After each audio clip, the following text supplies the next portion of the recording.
Hello everyone, since YouTube want facts, let's get down to facts first. Florentine and allied army against Henry VII in 1312, 64,000 men, of which 4,000 cavalry and 60,000 infantry. Neapolitan army in Sicily 1314, 52,000 men, of which 5,000 cavalry and 47,000 infantry.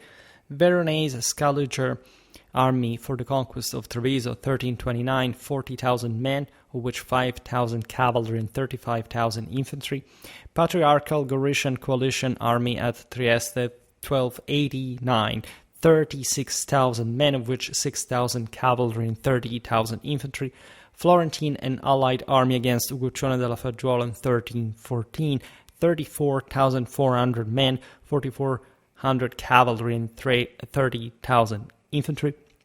Florentine and allied army against Lucca 1341, 32,800 to 34,000 men, of which 2,800 to 4,000 cavalry and 30,000 infantry. Milanese Visconti army against Philip of Valois 1321, 33,000 men, of which 3,000 cavalry and 30,000 infantry. Bolognese army at Monteveglio 1325, 32,200 men, of which 2,200 cavalry and 30,000 infantry. Florentine and allied army after the siege of Henry VII, 1312, 32,000 men, of which 6,000 cavalry and 26,000 infantry. Romagnol coalition army at Faenza 1291, 31,000 men, of which 1,000 cavalry and 30,000 infantry. Lucchese army under Castruccio at Pistoia 1328, 31,700 men, of which 1,700 cavalry and 30,000 infantry. Lombard coalition army against Cremona 1334, 30,000 men, of which 3,000 cavalry, thousands of infantry implied by thousands of carts. Milanese Visconti coalition army against Lodi 1295, at least 25,000 men, cavalry and infantry, potentially including 4,000 rural infantry. Veneto Florentine coalition army at Padua 1336-1337, 24,000 men, of which 4,000 cavalry and 20,000 infantry. Imperial army of Ludwig of Bavaria at Pisa 1327, 24,000 men, of which 4,000 cavalry and 20,000 infantry. Pisan and allied army at Montecatini 1315, 23,000 men, of which 3,000 cavalry, 20,000 infantry, plus rural levies. Milanese Visconti army against Pavia 1291, 22,200 men, of which 2,200 cavalry and 20,000 infantry. Florentine army against Robert of Flanders 1313, 22,000 men, of which 2,000 cavalry and 20,000 infantry. Florentine army at Prato 1323, 21,500 men, of which 1,500 cavalry and 20,000 infantry. Pisan army at Pietrasanta 1343, 20,600 men, of which 600 cavalry and 20,000 infantry. Lucchese army at Florence 1304, 20,700 men, of which 700 cavalry and 20,000 infantry. Roman army at the siege of Marino 1347, 20,800 men, of which 800 cavalry and 20,000 infantry. Paduan army against Vicenza September 1314, 20,000 well-armed men.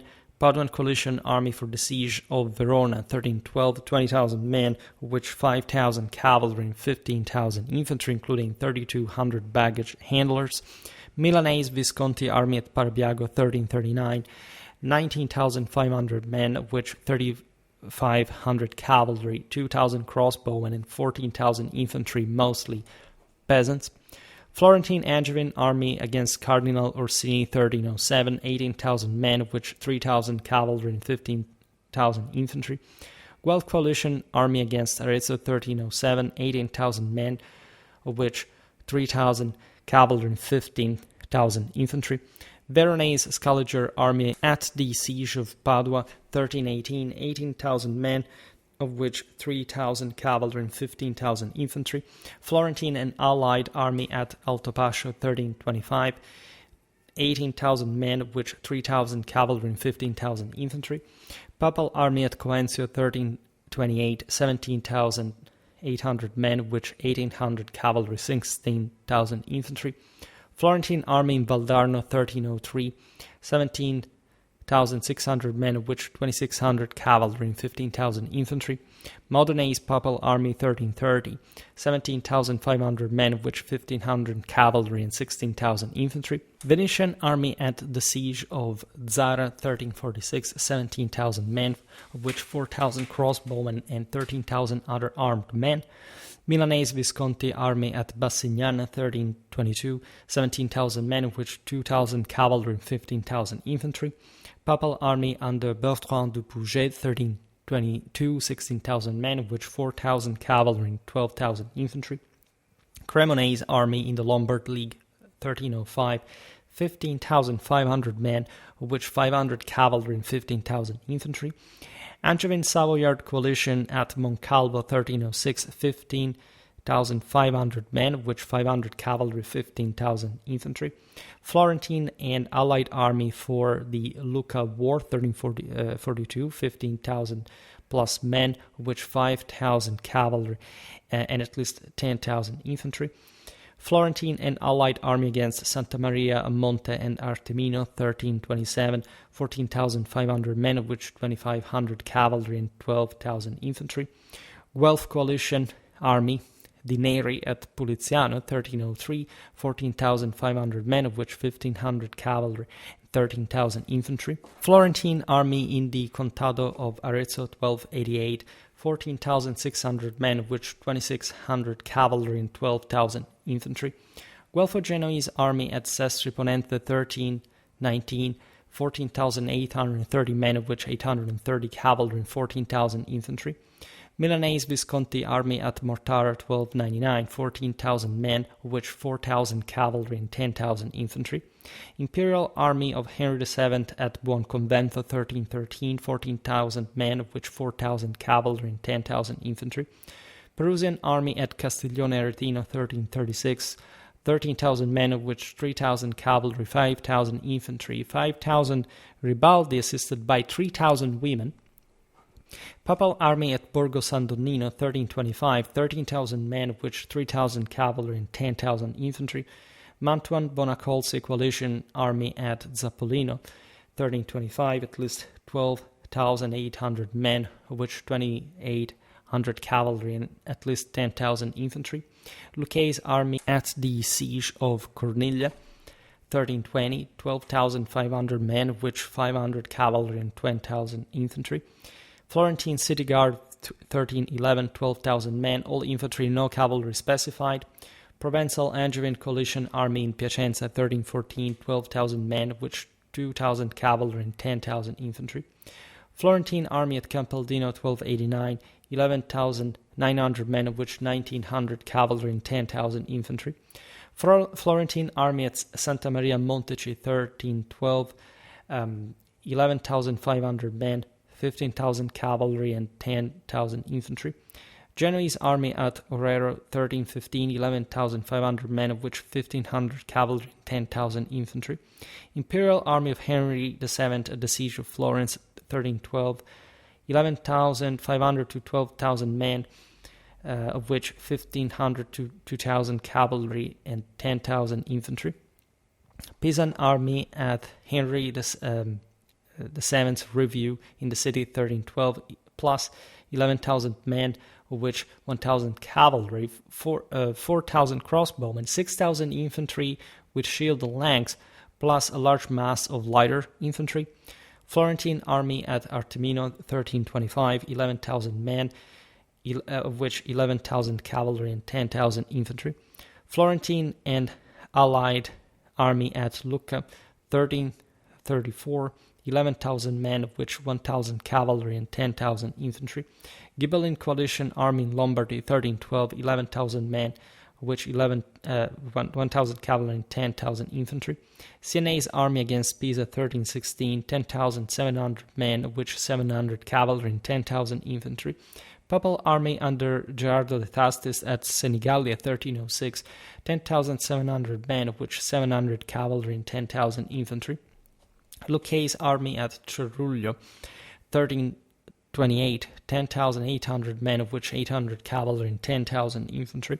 Lucchese army at the siege of Pistoia 1302, 10,600 men, of which 600 cavalry and 10,000 infantry. White Ghibelline coalition army at the Lastra 1304, 10,600 men, of which 1,600 cavalry and 9,000 infantry.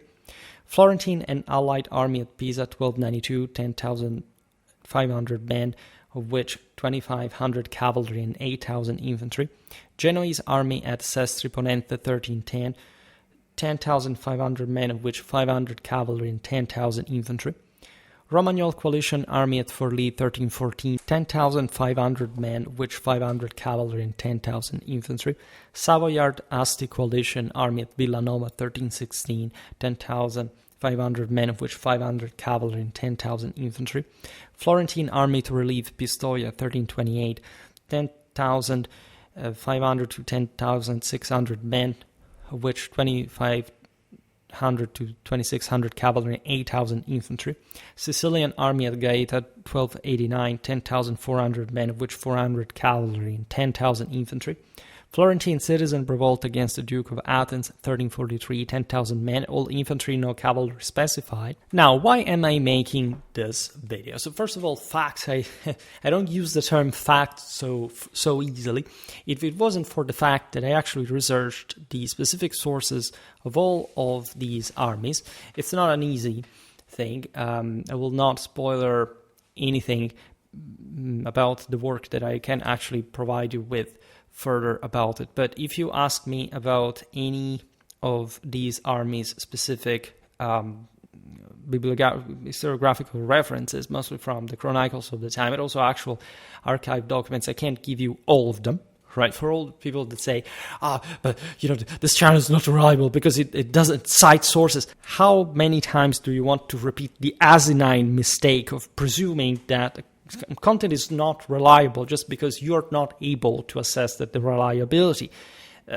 This stuff, by the way, you will not find any freaking where unless you have actually carried out an independent research as I did. This is not on any book that has ever been written or published. So good luck, with also checking the the reliability of experts that haven't still even published their own work on it. You have this terrible disgrace of being on the channel of someone who claims to be an expert and for some strange reason, and that provides you with content that not even experts can tackle, as a matter of fact. So let's skip this ridiculous topic. I made enough videos to explain all this matter. By the way, I'm really serious about the factual aspect, though, because the main deal of these numbers that even the least experienced sort of historical amateur can say, but how reliable are these sources? So I will not open a parenthesis on this specifically. I could make entire videos on the reliability of specific sources in a given time.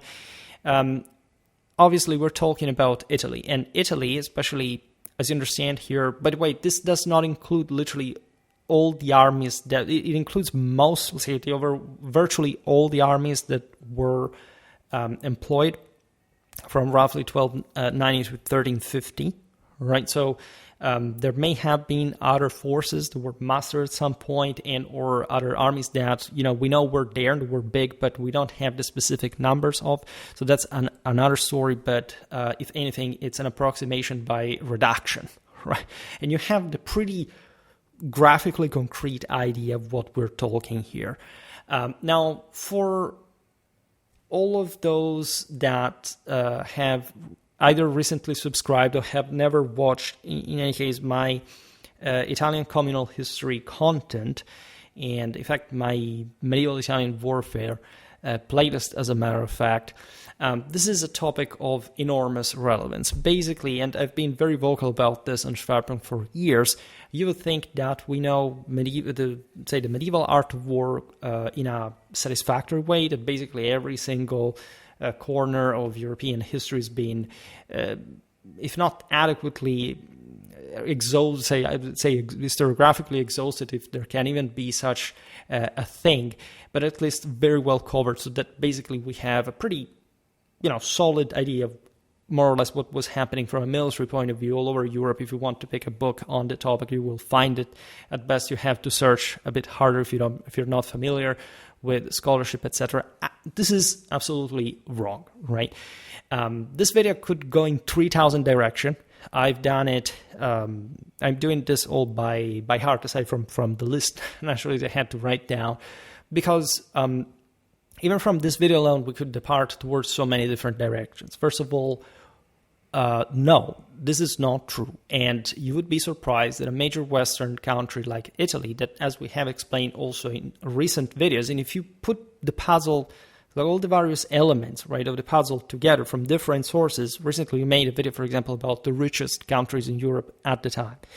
In terms properly of public income, of the various polities, we've seen that by the mid-13th century, Charles of Anjou's Kingdom of Sicily made more than his brother Louis IX's France alone, right? So this is just basically 1/3 of Italy, right? And this gives you the pretty shocking dimension of the amount of wealth that, everybody knows that, I don't know, this stereotypically the Italian so-called mercantile republics, nobody understands why that adjective is needed, because it's not that these were just or only prevalently merchants, as a matter of fact. But anyway, we're very rich. But when one basically has to approach instead the more political, evidential side of the story, that is messy, because here, as you understand, even just from the list, we're talking about 30 city-states that are fighting against one another throughout most of this time, and toward the end of this era, there is this more regional compaction around centers like Milan, Florence, etc. But it's an incredibly intricate history. But in this picture, most people probably ignore, because literally this is not being disclosed, published, is not being properly even researched at large. Most people thoroughly ignore, like self-styled experts in medieval history, medieval warfare, that Italy at this point in history had, by magnitudinal scale, the largest armies and most intense military activity, surely per region in the entire world, surely in Europe, right? We can look, it's very difficult to compare through reliable sources, places like, I don't know, China or India, whatever, but in Europe, by far, Italy had a disproportionately escalatory military activity that is not matched by any other country in any comparative dimension. The largest army out there is the one of the King of France that comparatively does not have the same amount of activity of Italy. You would say, but okay, Italy has different politics, so the Kingdom of France is something more competent itself. Yes, but it's also the largest country. And together with Italy, these two regions are basically count for the majority of Europe, demographically, in terms of economically, also in agricultural output. And there is no proportion between the Italian military activity and the French one. By the way, this has been highlighted by even French scholars like the same Philippe Contamine, Jean-Claude Mervigueur. There are interesting things that have been published, but essentially most scholarship has been suspensed between the allegedly golden age of the Italian communal armies. There was not the golden age, as a matter of fact. We're talking essentially the age of the Lombard League, that is sort of more famous because there are the Germans in between. It sounds more dramatic because you had something apparently national going on between two powers that actually were just a part of the different alignments within the same Holy Roman Empire, within the same kingdoms of Italy and Germany, etc. And basically the condottieri. So basically, actually also from the second half of the 14th century ahead, that most people presume, together a bit like with also for the rest of Europe, most Renaissance warfare, to have been a more militarily advanced period than before. Basically, the single most powerful and advanced armies in medieval warfare, as far as we can trace, surely in Europe and easily in the world, were the Italian ones. And this is a topic that is worth, like, I don't know, we're at the same level of relevance, I'd say, of the Roman legions, of the Napoleonic armies. This is an entire civilization stretching basically like the mid 13th to mid 14th century, that there is a massive black hole, a gap, a blurred image on that nobody has ever acknowledged. You can ask legitimately how possible this is. We can talk about this. Today's video, I don't know how long it's going to be, because today I thought, it would take, I would like to make a video of, I don't know, 2 hours and a half, but I had to count a bit these armies, and I noticed I had to update the list a little bit, so I lost a bit of time, but definitely this is the right channel to discuss this. My reason for this video is really multiple fold, so to say.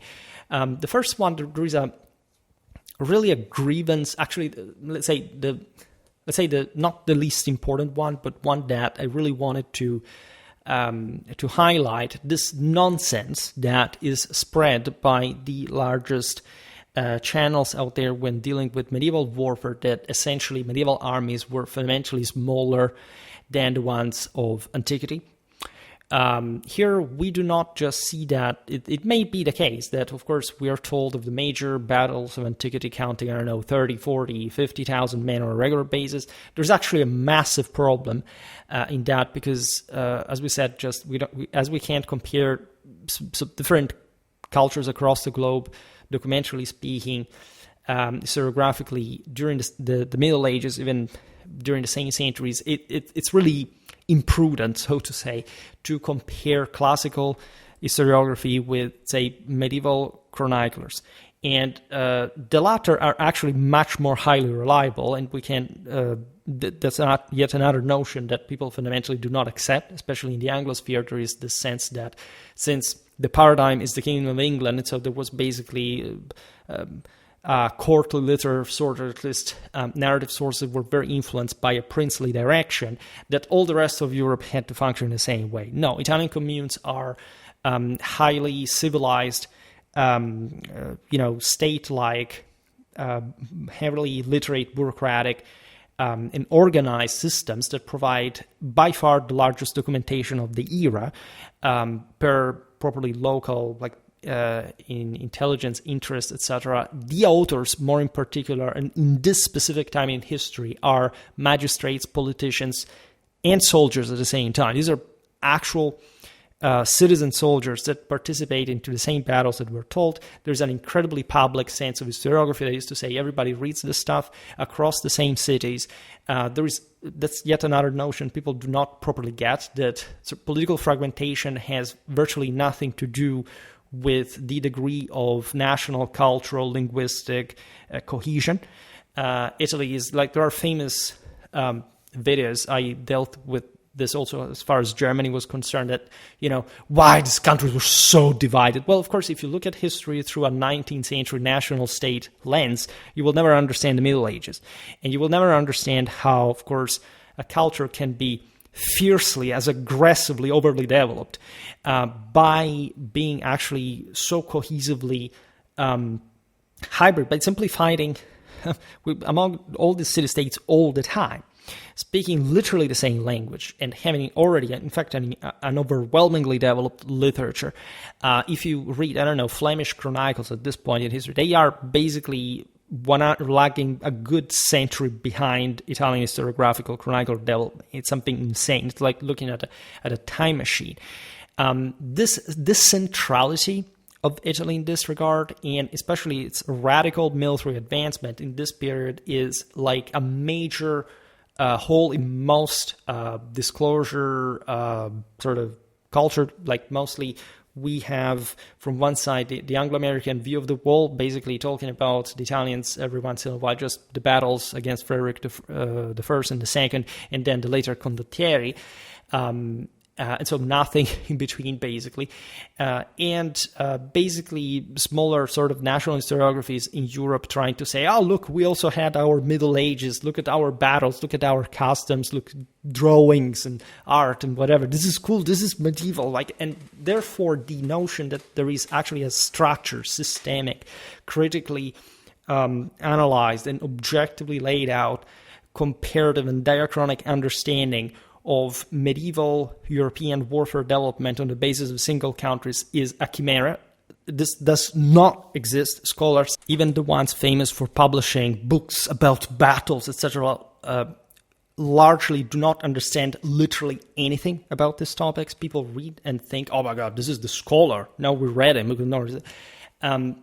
would say how possible this is as well. Well, there are multiple reasons. I would actually blame it on the Italians themselves, because they have, in fact, this literally the single most, and by far, compared to any other country, documented history in the Middle Ages, especially at this point with an extraordinary civilization that, however, they mostly studied in a political, juridical, institutional sense.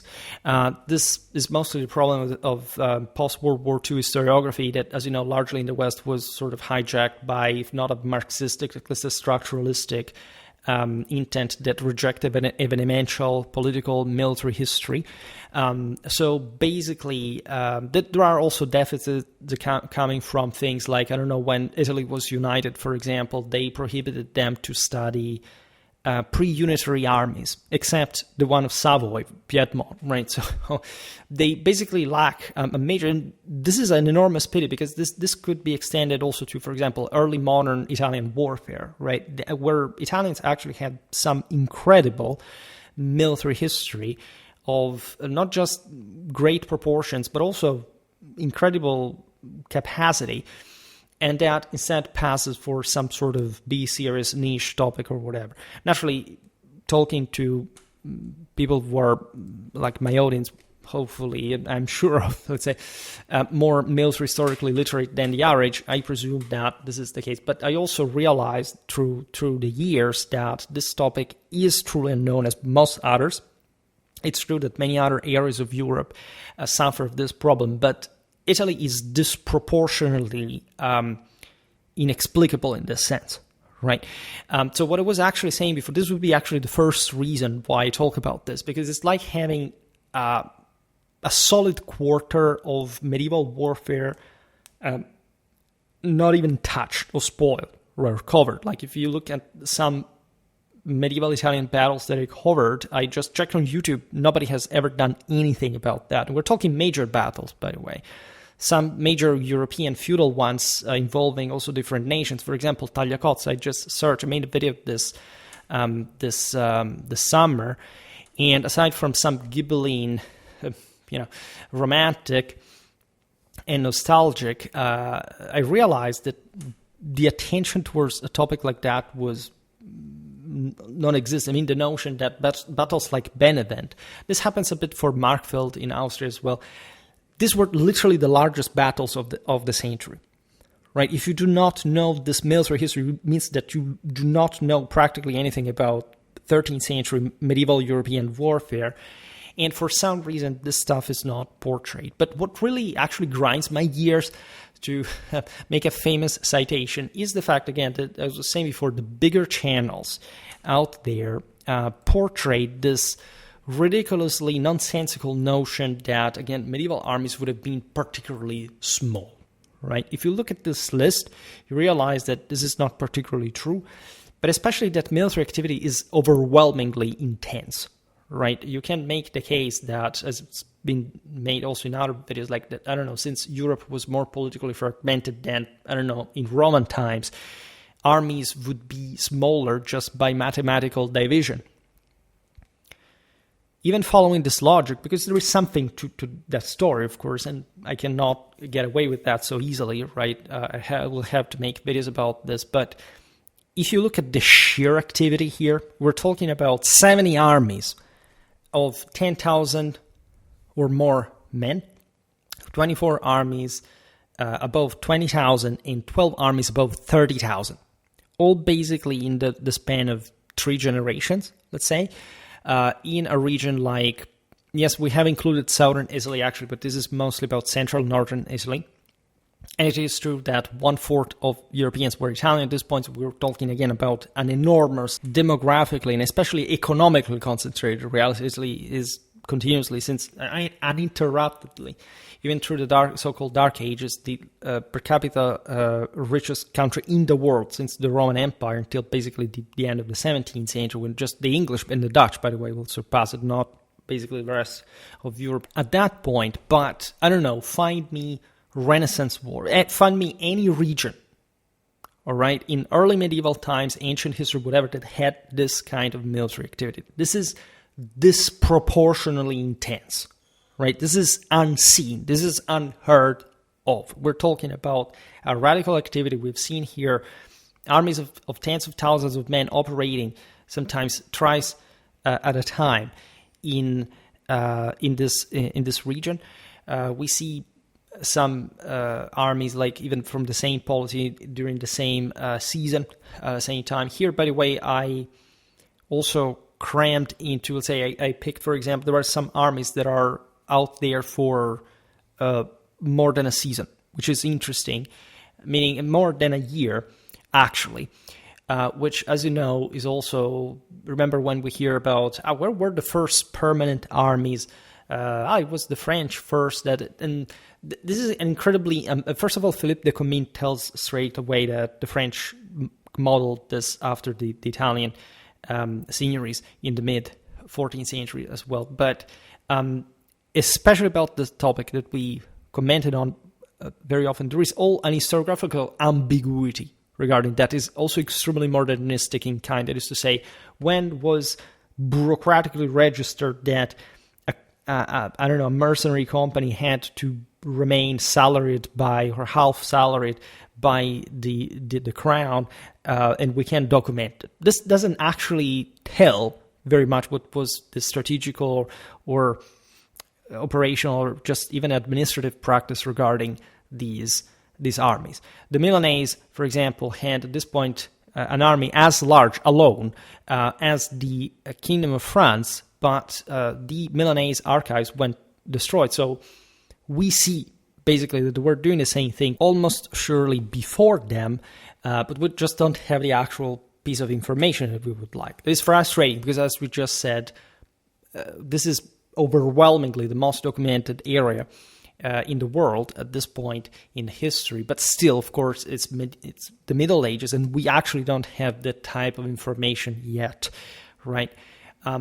Again, I digress every time because it's all intertwined with the broader picture I was telling you before. The bigger channels will tell you, look at the armies. Look at how small were the armies at Bouvines. Look at how small were the armies at Azincourt. Look at, okay, if you just focus on France and England, because you presume that the only military history that exists that people know of is the Anglo-French one, mostly because of, again, the Anglo-Saxon disclosure and spread and public that we're all thankful for.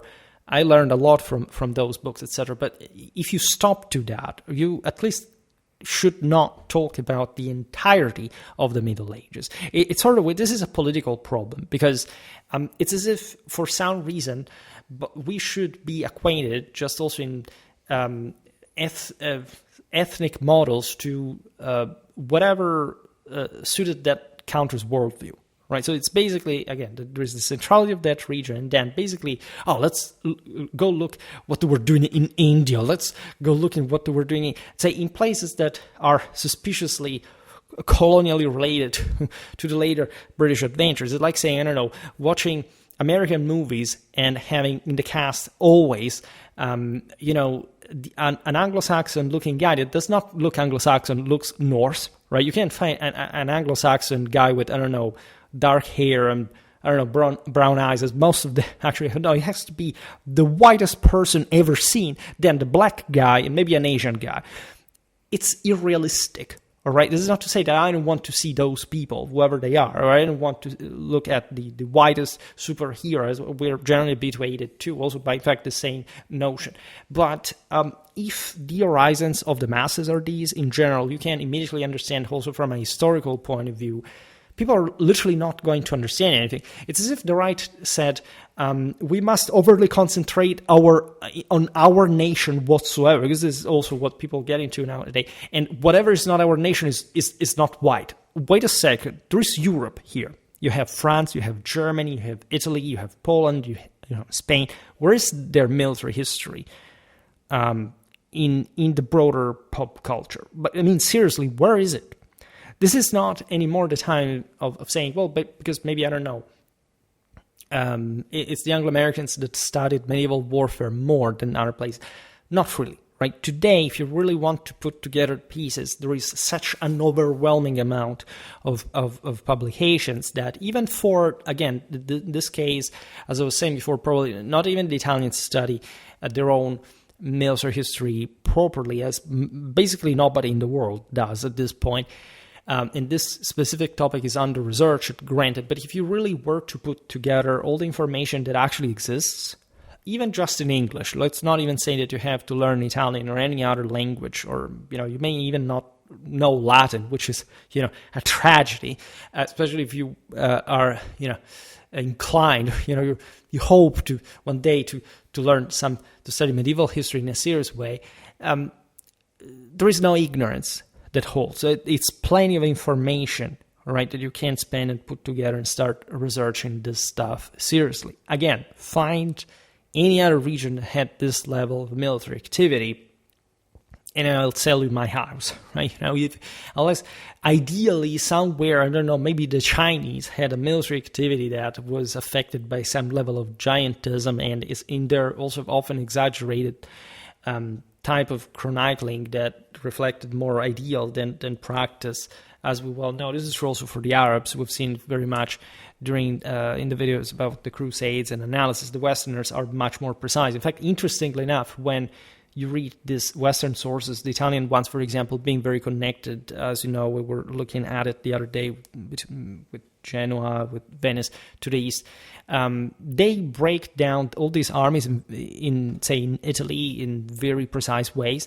Then maybe they talk about, I don't know, the Tartars of Khazari, or however they saw them, like, and they say, the leader of these guys had 100,000 men, and so they start departing from reality in that sort of same way, because at that point it was just like a novel more than an actual chronicle.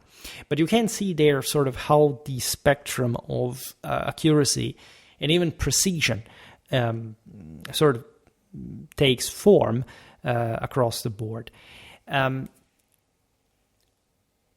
So again, I thoroughly reject the notion that, by the way, the worst, and there is another notion about this, that Italy just does not pass for also the prejudices about contemporary warfare, etc., as particularly military interesting country, right?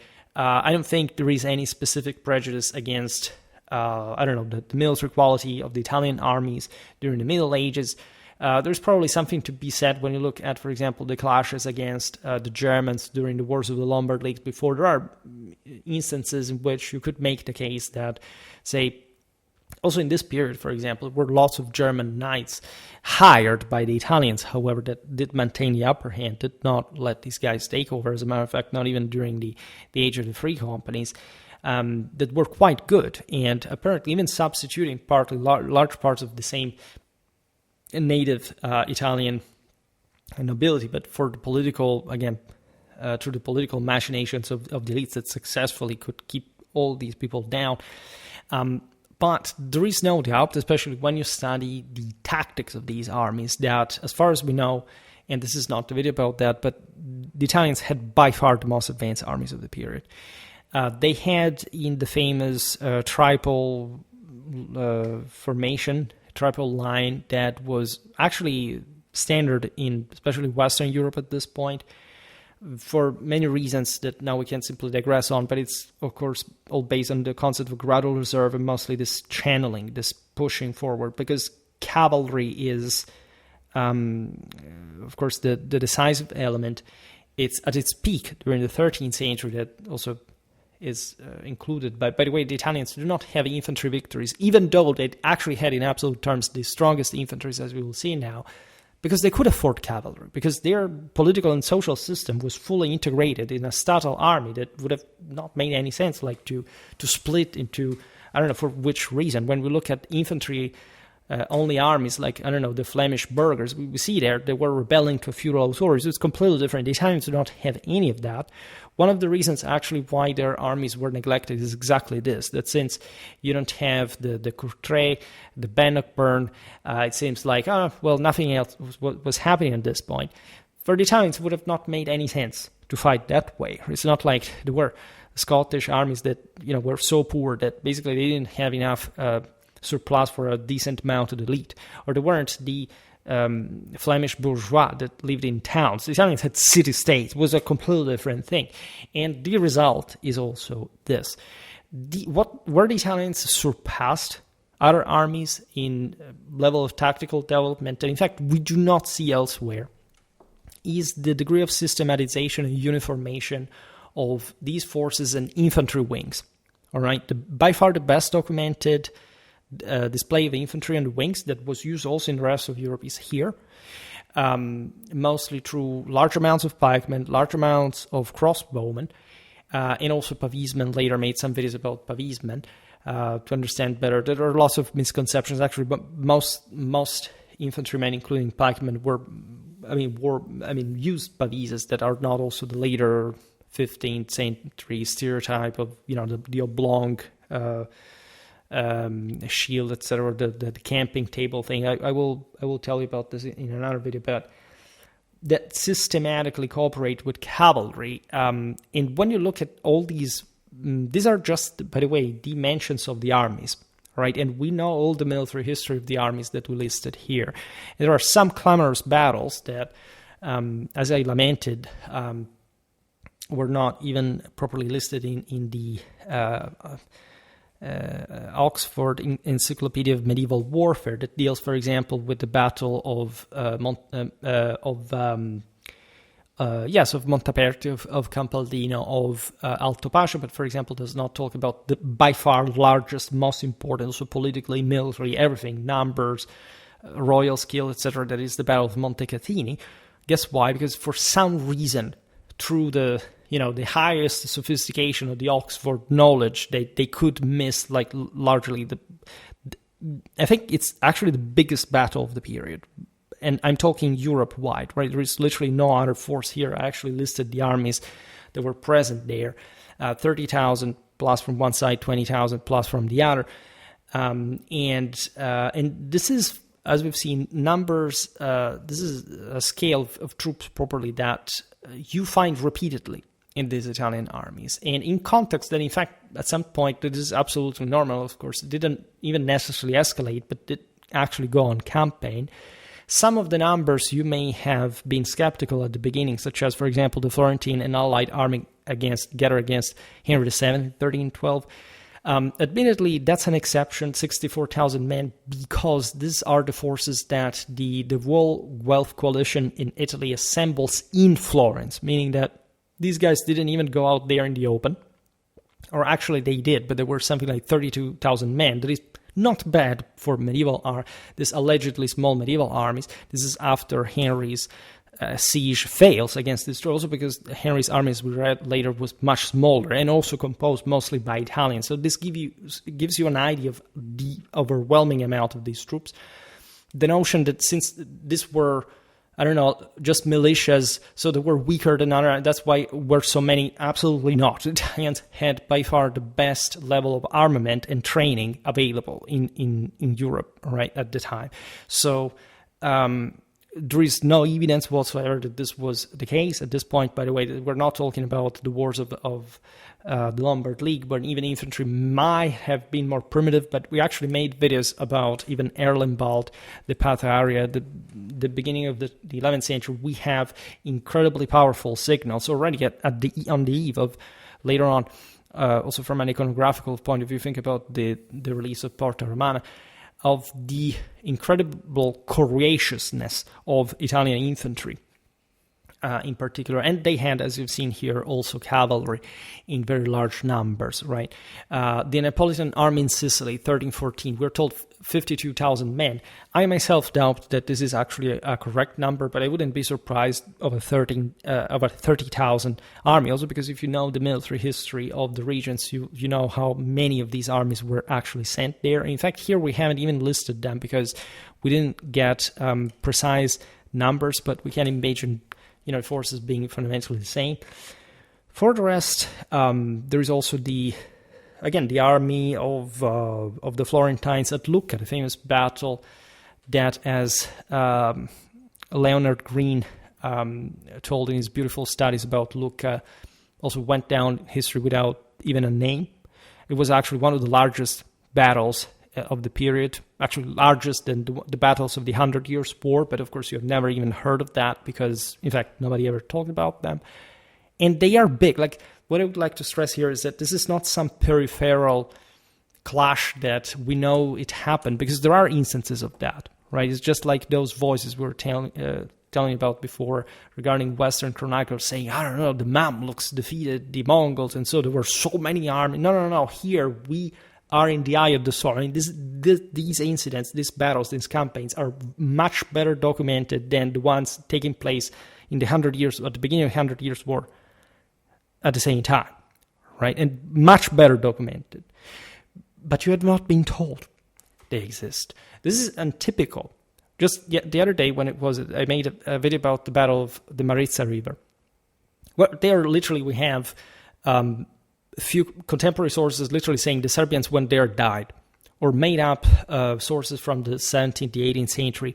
We don't know anything about that battle, right? This is even later in this period. And in the Balkans, of course, we do not know practically anything about this battle, also because they were, in fact, smaller usually, etc. But not only, it's also a cultural problem. In Italy, you cannot have this problem by definition. And if you're acquainted with the sources of that region, right? For example, how many of you have ever heard of the attempt of the by Philip of Valois, who would become actually king later on in 1321 to take over Milan, and being faced by 33,000 men from Milan alone and having to withdraw to France amazed by this Milanese power, right? There is all the episode of the snail. I'm not going to tell the story because these are also funny instances, but were very well documented at the same. The Battle of Zappolino, you will find the stupid story of the debacle and the fact, oh, look at how many men died because of the debacle. It did not go like that for the debacle, all right? And there is an incredibly important political and strategic background to it, but regional in scale, right? Foreign monarchs were heavily careful about what was happening here. Why are you not told about that story?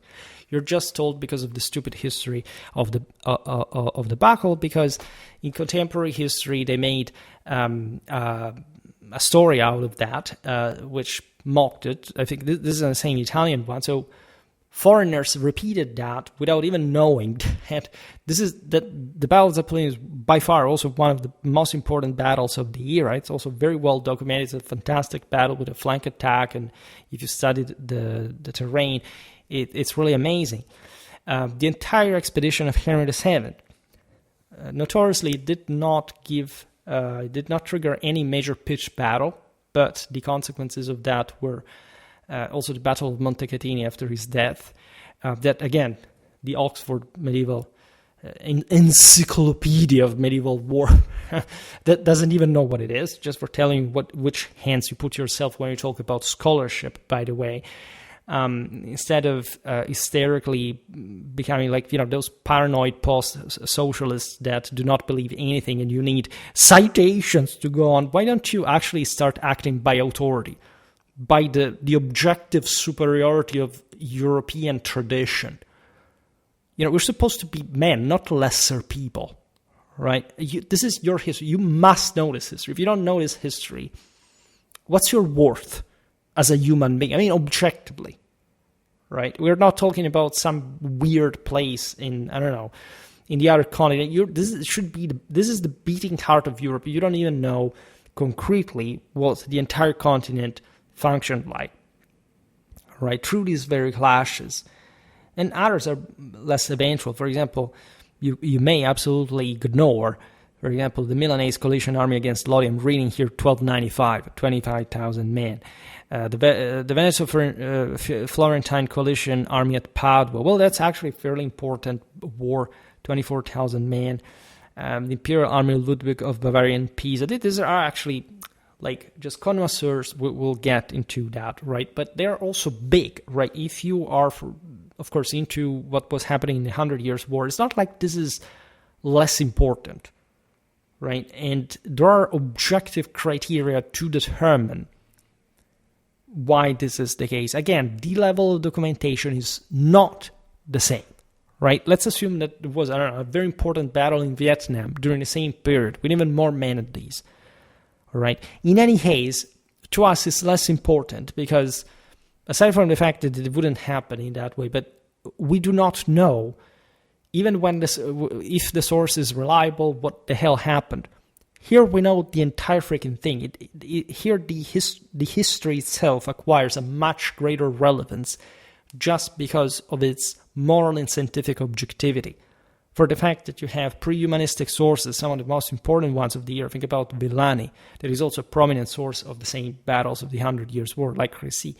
At least that one, because he died with the Black Death later. We're talking texts that were read in these places like almost as much as the Bible at the same time. Masterpieces of Western historiography that was born, by the way, in places like Florence exactly at this point. The other Western countries, again, did not tell stories in the same way these Italian chroniclers and, again, magistrates and diplomats really did at the same point. Villani was a guy, again, you're not told, as nobody tells you, the military career of Dante Alighieri. For you, it's just a poet, right? Villani was also entrusted with the supervision of the building of the walls of Florence. That is yet another massive topic. The Circle, I made a video about this months ago. We talk about castles, fortifications, Middle Ages. The Italian walls of the biggest cities in the world and the metropolises that dotted this relatively, again, confined space and, again, fought against one another are basically one of the single largest masterpieces in by scale, like in size, of military engineering in medieval warfare. How often have you even heard of that? I remember when I made that video, I said, but this is a very niche topic. Is it a niche? How is it, the major fortifications of a majorly advanced medieval Western European country, dialectically speaking, just by this premise, a niche topic. If you are on a channel run by a PhD specialized in medieval warfare, this is a bit difficult to deal with. I am extremely surprised whenever I hear this stuff, but I also realize that truly there are reasons for which people know literally zero about this. And this is like basically denying any other medieval military expertise, at least throughout, if we talk about late Italian communal warfare, the entire 13th and 14th century medieval art of war. It's that, again, that is gone, right? I know also medieval history is difficult to learn in general. It is true that it's so much. It starts really becoming a lot, right? I specialize exactly in this period, and I know how many sources start pouring. And it's all, you have all these polities.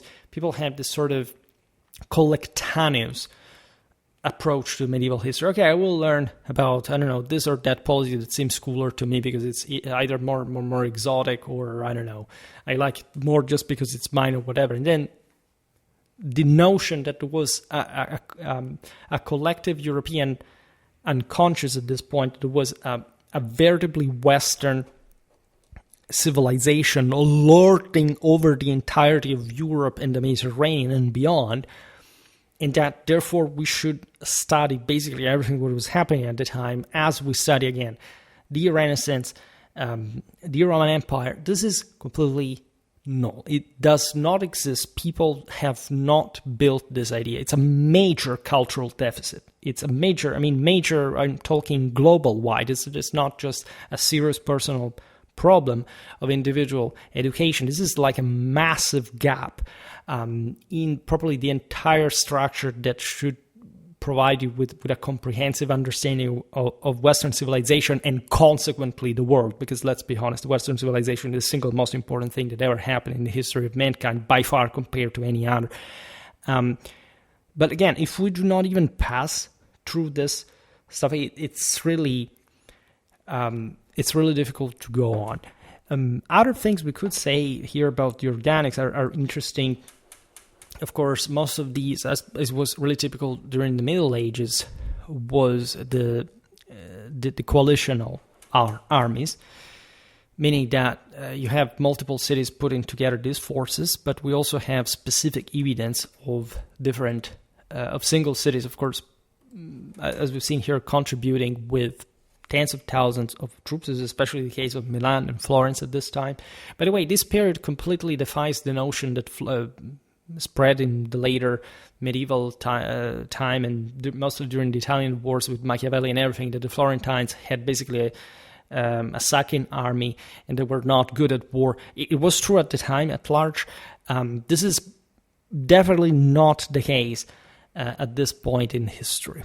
Right, the turn where the Florentines begin just to try to save money, it's defined by especially the very beginning of this period and throughout most of the battles, at least in Tuscany, were just about this massive Florentine armies that admittedly were beaten by other Tuscan armies that were quite good. But it's absolutely not the case that the Florentines were not militarily active or investing in their army at all. There is all a political and social history. I made a series about medieval Florence that again is pretty long. We still have to finish it because it's literally, even within Italy, the single most documented place by far. So you can understand so much about the army and more. Naturally, you say this is just a list, right? Yes, in fact, you do not make videos with lists, but since again we get, I'm not going to make any names, but we all know which are the leading YouTube channels allegedly talking about medieval warfare. First of all, they will never have this information. I'm the first person ever laying it out publicly in history, meaning nobody has ever disclosed this stuff. Nobody has ever published or written anything of this kind. But they will give you the story of medieval armies on the basis, again, of the Battle of Azincourt is the model of what a medieval army actually is. A big army, the biggest. Have you heard what I listed at the beginning of this video? How much do you want to listen? This is not even just about that. I mean, I'm sure if you study, we've studied some battles, I don't know, in Spain, for example, we've seen how big armies were at some point. Right, there are other contexts that are absolutely fascinating to study. There is a lot of interesting German warfare. The same French one is probably not adequately popularized. We'll have to go back on it in a quite prepotent fashion for the same reason. And at the end of the day, I think the same English one is, especially during the 13th century, probably not properly attributed that sense of, again, but for most people, literally, medieval warfare is the 100 Years' War. That it pains me to say that it was a massive chapter, but aside from the fact that it was not a single war, and it was mostly reflective, again, of most Northwestern European warfare, what happening at the time, is also just a part of Europe, and not even the biggest part of Europe. Right? If you really, say the majority of Europe at that point. So it's and as far as France is concerned, in fact, I think that's the side where things that get, at least in a broader political sense, more interesting. Because this is true also for the English, telling the truth. And I have a great admiration for the English armies of the 100 Years' War. I made recently a series, as you know, about that. But in general, there is more. People should learn more. I mean, this big reveals. Now I'll tell you how medieval warfare actually was. Look at this unit. Have you ever heard of that? Or let's talk about this chapter. And they're normally all things that they find on disclosed material. All right. right? I can sort of complain also about the fact that I make videos lasting for multiple hours and getting the actual deal, providing with all the information. What I honestly despise of some of these channels is not much the information that they provide. That is fairly good, because at this point they have learned at least how to research that. Then unfortunately they have also sometimes to, in fact, profile it in a way that I don't like. But this is exactly the problem. What I thoroughly dislike, is the way this information is instead actually framed. All right? This notion, I will sell you my military historical expertise. Do you realize that we have a guy out there with hundreds of thousands of subscribers that got, I don't know how many hundreds of thousands of views for a video, says we got Kanai wrong, and made a reconstruction with something used for video games without even taking into account one of the single most prominent, say, theories about the possible deployment of the Roman army at Cannae, also given for granted, I don't know, spaces between units, as if, you know, it's just for certain because we read it from this source. And I can't say it even here. I make a video about, I don't know, the Rangers storming the Pont du Hoc, and I get, as far as I see here, in a couple of hours, 80 views. Guys, this sucks, right? This is an insult to the average person's intelligence. And the same one of the people involved in this dynamic. I can, of course, everybody does what they want. I'm not saying don't watch other people's channels because they suck, but let's say there is a limit to decency. There is a limit to what actually constitutes. The Latins said, est modus in rebus, sunt certi denique fines quos ultra citraque nequit consistere rectum. If you know what that means, and who said that, of course, this is exactly the point, right? There is a limit to decency. This is not a limit that people are supposed, in fact, that Latin dictum was referred actually in a divine sense. Like there is an objectively inalterable degree of what is licit, all right?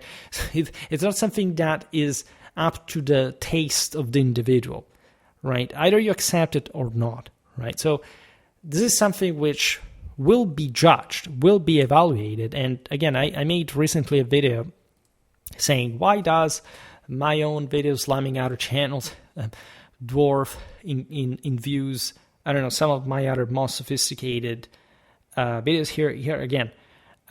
Because probably it's a dumber video, and so it means that you like dumber things. And what does that make you?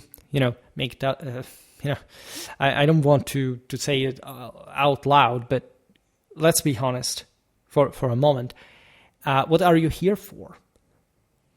Right? Otherwise, like, I don't really understand why do you get woken up by this? And I don't know, why does my video the other day, it was a good video as a matter of fact, the one about Anatolia fell not due, I'm reading the title, to massacre, but as Byzantine settled Turks to expel Normans from Amazeia to deserve that avalanche of views. I mean, are you really telling me that you are those people that went out there in the internet in the tens of the 2000s and began to think that the only thing that matters in history is what ifs about the Byzantine Empire and pseudo historical subjective takes on how you think you can lay out a narrative about what happened to the Byzantine Empire? Do you realize that there is scholarship? Do you realize that there is a massive historiographical work about lots of things, and that in general, before at least you can make a video like the one I'm making today, for example, is basically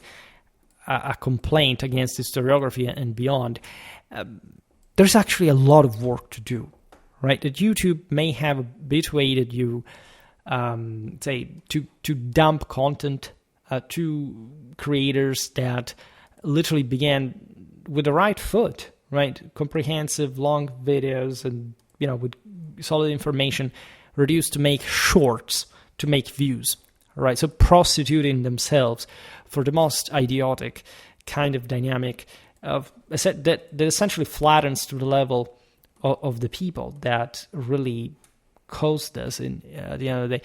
Well, unfortunately, right, this is the world we live in, but we have the chance to do better. And one can live with wishful thinking, but the only people who actually make it are the people who make it, not the people who wish to make it, right? This is valid also for me.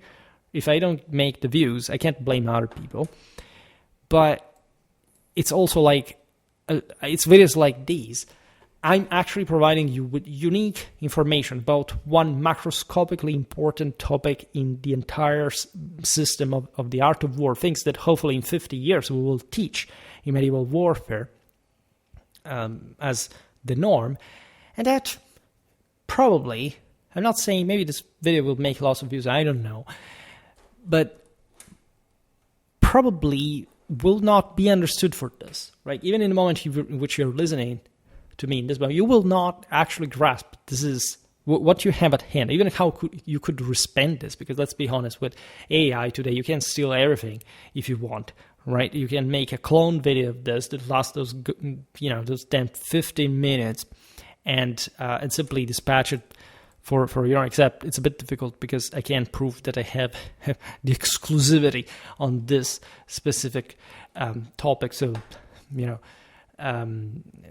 rewritten or not, it's unequivocally my own information. But this is something, again, that you will not get on Kings and Generals. This is something you will not get on Invicta. This is not something you will get on Saint Roman, etc., etc., right? You know why? Because this is actually research and unique and big, and these other channels do not even know where to find this kind of information, because let's be honest, the entire system is based on copying, right? And if you don't have the original information to copy from, it's a bit difficult to find that elsewhere, right? And this is the great scam of it all, right? And the scam, unfortunately, goes on. I can just hope that, of course, there is some sort of broader justice in the form of, I don't know, some karma. And again, I have a pretty comfortable life. I don't really see myself in a bad situation. But when I think about really what I provide you with here, and I see, again, the actual ups and downs for the most useless reasons that somehow become ingrained as a sort of self-legitimization of the same behavior by the wider, by the final rank, not the dedicated followers who, of course, know very well what I'm talking about here and that continuously support me. I would like, by the way, always to take the chance to thank, first of all, because I never do it, the members. We have tens of members that constantly support Schwerpunkt. Financially speaking, that's very nice. Again, I never asked for that for any particular reason, but they did. I thank everyone, right? Any follower, any random watcher, again, even those that, as I was saying here, will fall in the trap that I described,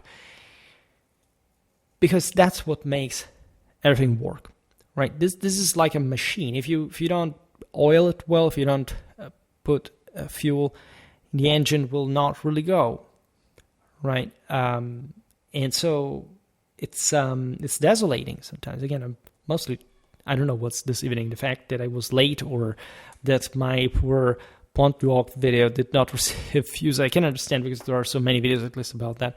Or that, again, I'm just thinking about this specific historiographical topic and say, what the heck, how did we even get to this point? Besides, I still have no idea what else to add here, because the list is quite fascinating. We could review all this information in different ways, but as you understand, it's also beautiful as it's raw, as it is sort of randomly extrapolated properly from the military history of this all, right? For the rest, you see lots of armies that are... okay, this is another thing we could say. These are the largest armies. You understand how many they are. We basically tracked 70 armies, above 10,000, that if you calculate, 60 years of history, makes basically more than one per year, right? 24 armies makes, in this sense, almost one every above 20,000. Here we're talking about one every almost a bit more than 2 years. And we got basically every 5 years an army of 30,000 men.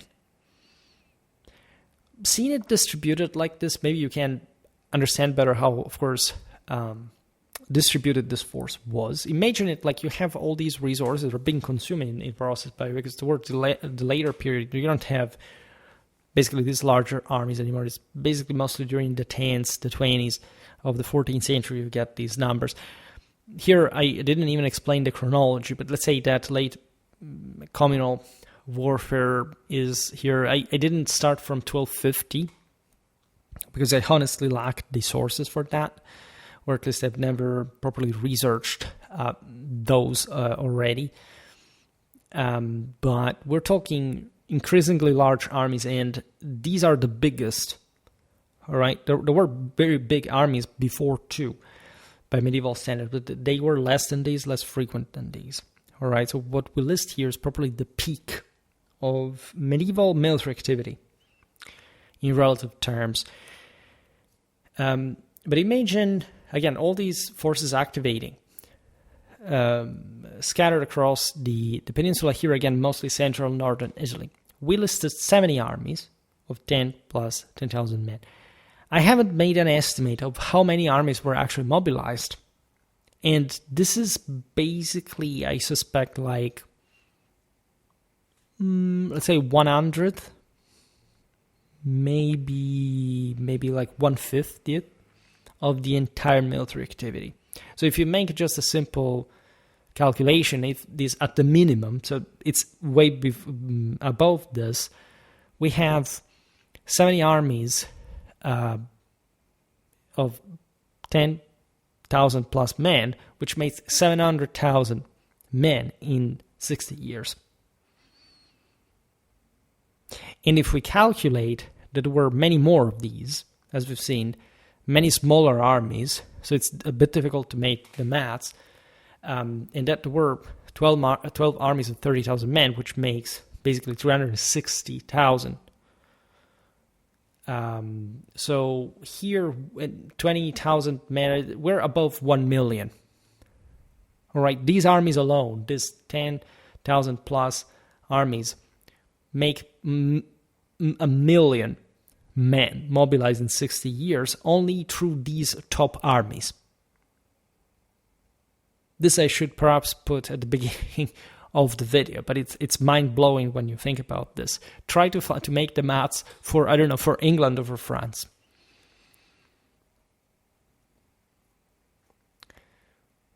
It is insane, right? You know, it's a level of military activity that is insane. Sum to this the smaller armies that it's plenty of. It's tenfold this number.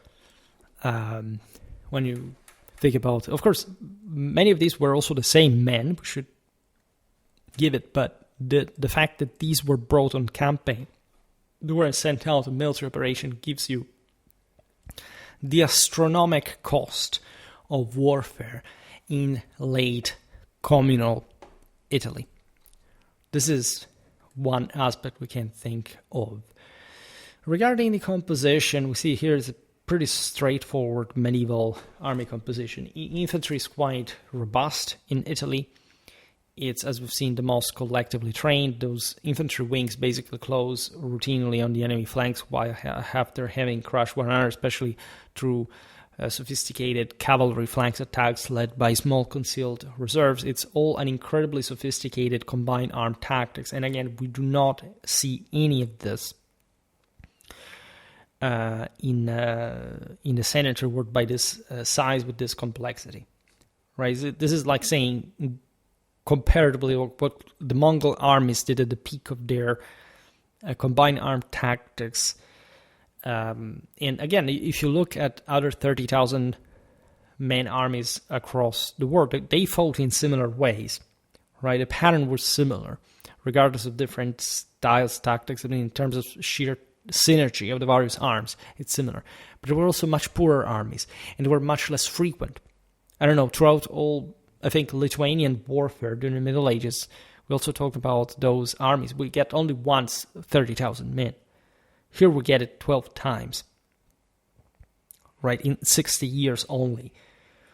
That's the scale of difference between southwestern and northeastern Europe that I always stress when I talk about difference in Europe.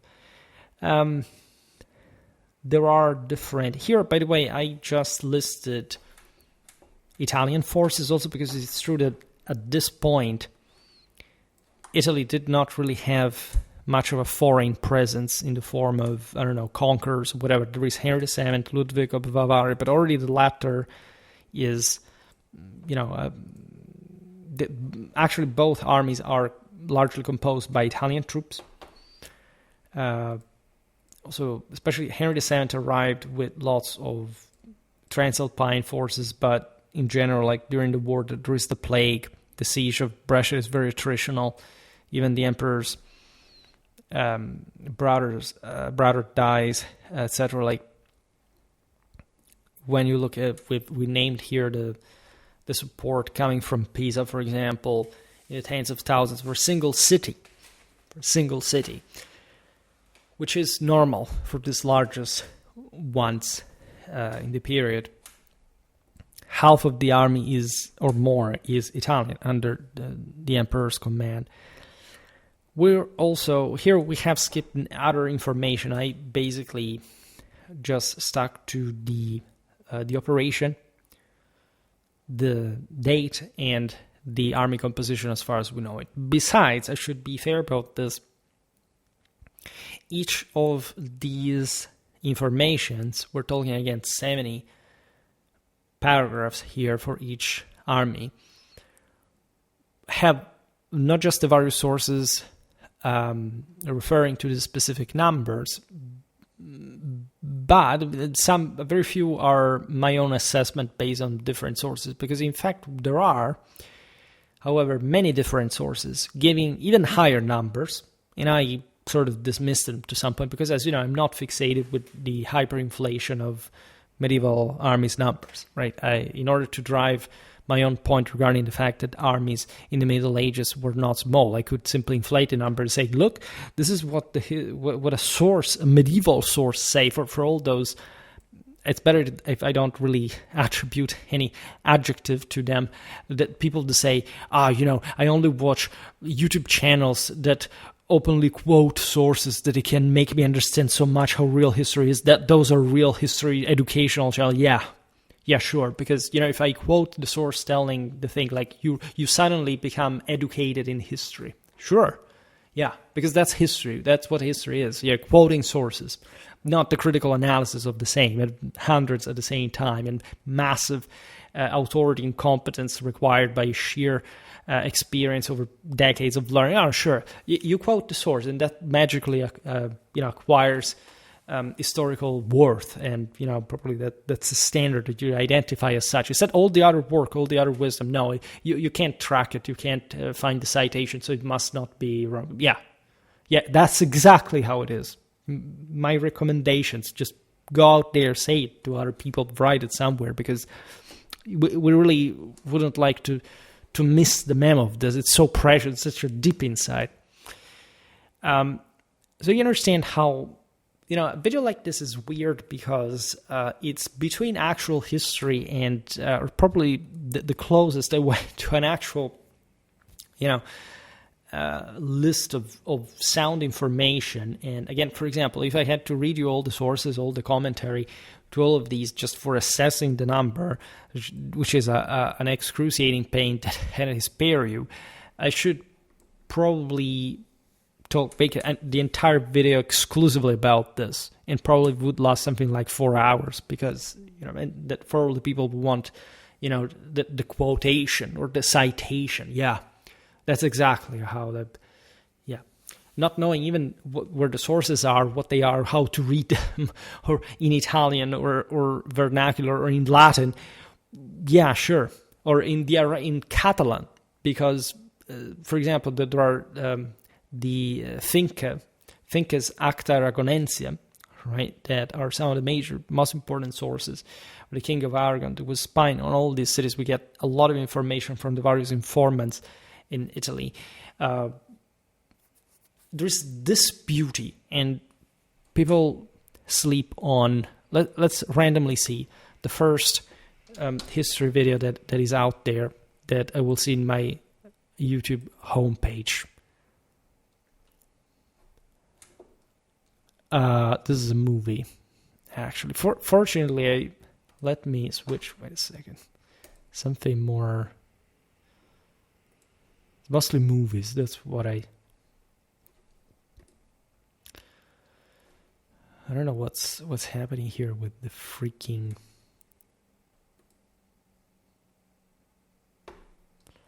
What? This is my own video. As a matter of fact, Some Night Wars. Well, this doesn't look so bad. It lasts 1 hour, and it's pretty much in depth. But I suspect that this is the sum of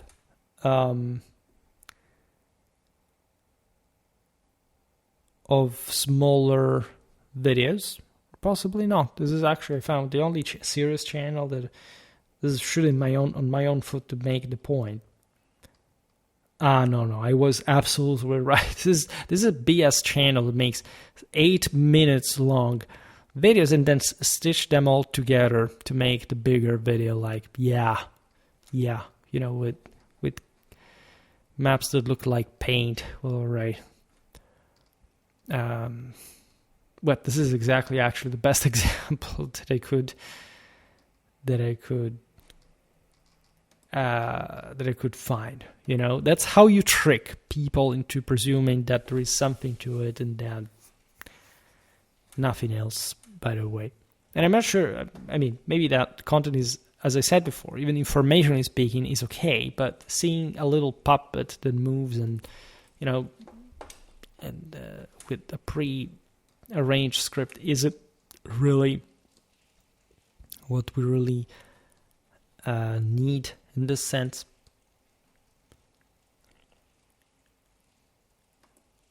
This is exactly the point. I would argue that there is a lot of different information, again, that we could easily lay out for all this stuff. You notice, by the way, that there are some here the variation is not pretty high. For example, there is, I think, only one army from Siena. Siena had pretty good armies at this point, but she always had very wisely used small, well-armed contingents, and that affected even the size here. We see a lot of Lucca, especially under Castruccio, but also here this was mostly a coalitional force. A lot of Florentine stuff, a lot of Milanese stuff. But about the Florentines, it's also because we are also better documented, as we said before. Milan is documented, but we don't have precisely everything about it. We have most of it, presumably, as I said before. It's not like we're missing campaigns here or armies, major operations. That doesn't seem to be the case at all. But at large, we also lack some other smaller in detail army. The other point I wanted to make, I was actually making before, is the multitude. Beware of this notion of the multitude of smaller armies and clashes that were taking place at the time. Now, as you've heard from the first list, of course, most of this stuff revolved around sieges, but it would also trigger actual pitched battles. So if we made a count of how many pitched battles emerged from these campaigns, also the other notion that pitched battles were rare would be dismantled, right? But the best way you could actually dismantle that, if we could make something of this kind, you could really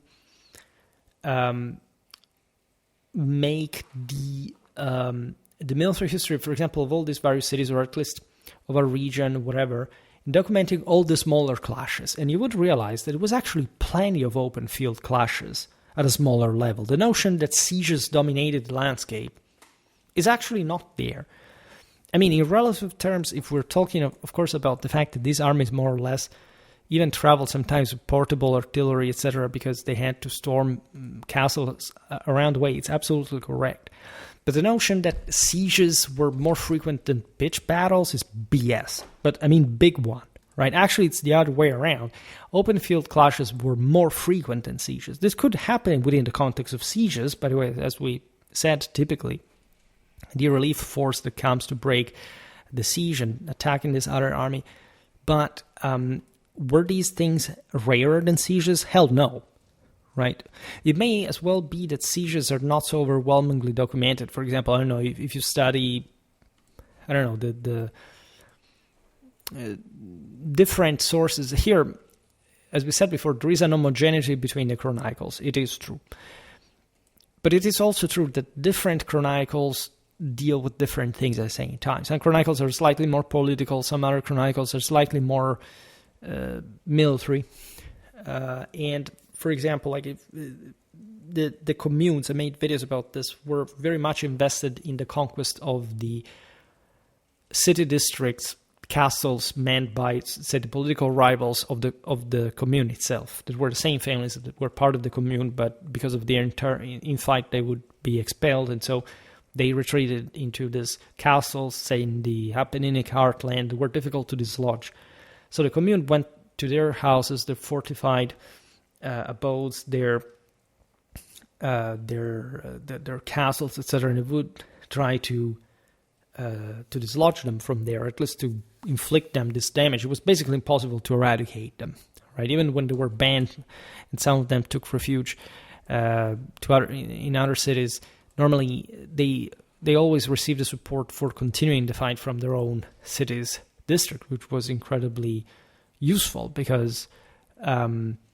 Let's say, that they could launch the war, say, to create problems to the commune, the enemy commune, for these friends, like in the more problematic way, infesting it and so on.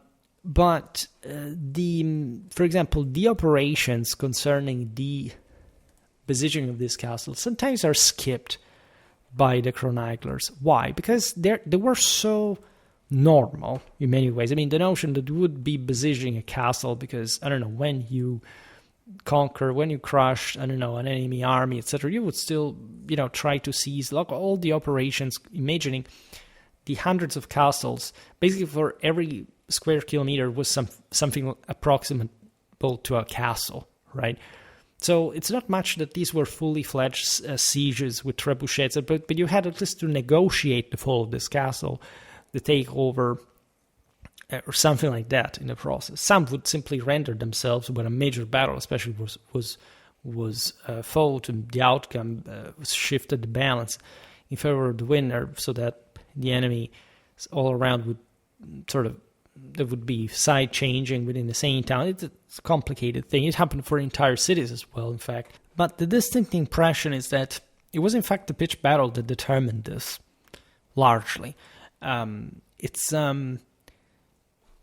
often sort of downplayed, or at least it's something that people like to say is a cliche. It's mostly about sieges and not big. There are surely contexts in which this is true, right? There are contexts in which there's a massive fortification. For example, in later medieval warfare, there's a much greater importance of fortification. Even in field fortifications, etc., armies are smaller. They depend much more on the terrain, etc.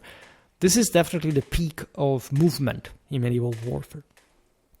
In fact, things are fairly dynamic. They haven't really changed in the essentials. They would be similar to the rest of the millennium, but we surely can't look at the centrality of siege warfare as we normally intended. By the way, today we talked about battles specifically, but there are important sieges, and even more than that, there are sometimes armies entrenching, facing one another, and building fortifications that they would have at some time, in fact, difficulty to overcome. In the sense, preventing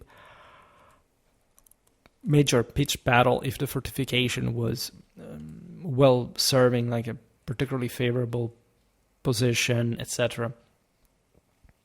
Now, again, it's easier to document than else, right? So, resuming, important sort of historiographical insight from these sources showing you probably the out of league scale of military activity in late communal Italy. Basically, the demolition of any notion of but medieval armies were small, pitched battles were rare, all these soldiers did not cost too much, like why? And a general memento of like, be aware of the fact that from any range of, say, conventionally reliable sources, from scholars to YouTube channels, history is fundamentally different from what you've been told. And I think that this is, again, particularly important, especially if you focus on the possibilities that open together with this realization, right? It's fundamentally a matter of, like, you can find your own place in research, you can surely keep on exploring, and definitely making your own contribution, right? And helping also people making their own contribution, because at least there's a way to change things even without directly making them, right? Without directly participating. This is, I think, very, very relevant because, especially if you understand the message that is conveyed here, you're also aware of the fact that you can be represented, in a sense, by the type of content that is made here. This is not just about informing people, presenting them with this is the shocking news that I give you for today to forget tomorrow. This is a systematically structured, researched, informed content that is expressed from a sole mind, all right? The type of history I tell is, of course, drawn from our broader historiographical treasure on which we rest. But we make history here in a unique way. We see it all in a unifying sense, right? There isn't such a thing like, today we'll tell you, look from this box that I found, let's see what is in it, and then let's pass to the other box. This is a wall, right? This is articulated. I make my own videos by expressing the holistic, but even probably like unitary perception of this all. And I think, again, it's incredibly relevant today more than ever, because the same reason why people don't know history is the same reason why they have bailed out of it. What a surprise, you would think, right? This is exactly the problem. If we keep seeing history as some kind of B-series subject that people just fundamentally, can be curious of, for example, without any particular point, like just saying, this thing happened, we will surely, at some point hear of it, and or at least, we can find it where other people told us about that, because it's like history, right? This is well known. But history is unfortunately not like this. It's structured in a very different way, and it's made by very different people that have very different ideas. I propose you, of course, my own view, and I naturally give you at least the make you the favor of telling you why I have this view that I think is particularly important. In fact, it's really up to you. It goes without saying that we will keep talking much more about Italian warfare and late communal one in particular. It's important also to introduce the period from a political point of view. In fact, the series I started on the series should cover most of it, especially, we already looked at it in depth. In some circumstances, we'll keep doing that. But there is also the greatest concentration in the early decades of the 14th century, and those are comprehended by that series. So again, we will get there, and for any question, this is for any topic, for any video, not just this one, just know that I'm very historically open, right? So I gave some guidelines concerning what kind of questions I'm more likely to answer. We've also seen this in other videos. However, let's say that the depths of history are, again, so big that you can always find a surprising answer that you had not, surprising answer from my side, but also especially a surprising question from your side, right? I am very interested to see, for example, pretty solid questions by people who have evidently a pretty solid command of history that, however, feel like, I don't know, to them, there's just something that doesn't make sense. They want to know better in some way. And they seem to miss maybe some fundamental points. How do you miss fundamental points by having otherwise a partly solid information? Maybe this is the way of our era. Having some very good understanding of certain dynamics, but lacking a unifying picture. Well, here we are. This is also what I was told about the, in fact, series of questions regarding the old divide, the ethnos in antiquity in the Middle Ages. That was incredibly interesting. It's a model set of questions because it really addresses the unknown. It really addresses bigger pictures, not the petty aspects that, at that point you can't really find an article about, and it's easier in that sense to make right than others. Well, for today, however, I stop it here. I just hope that you enjoyed this video. If you did, please share it. Otherwise, leave a like or subscribe to my channel if you're interested in my upcoming content. As always, I thank you heartily for listening to me. I wish you a nice time and see you next time. Bye.